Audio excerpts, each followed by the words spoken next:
ಶಕ್ತಿ ಇಲ್ಲದವರು ಶಾಪ ಕೊಟ್ರು ಏನಾಗಲ್ಲ, ಆಶೀರ್ವಾದ ಮಾಡಿದ್ರು ಏನಾಗಲ್ಲ.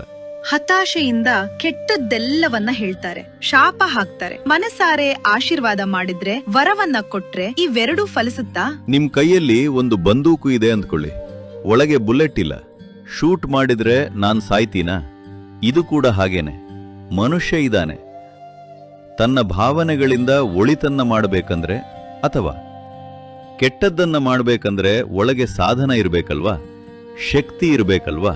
ಈ ರೀತಿಯ ಶಕ್ತಿ ಇದ್ದು ಇಲ್ಲಿ ಕೂತ್ರೆ ಈ ಶಕ್ತಿಯನ್ನ ಹೊರಸೂಸಿ ಒಳಿತನ್ನ ಅಥವಾ ಕೆಡುಕನ್ನ ಮಾಡಬಹುದು.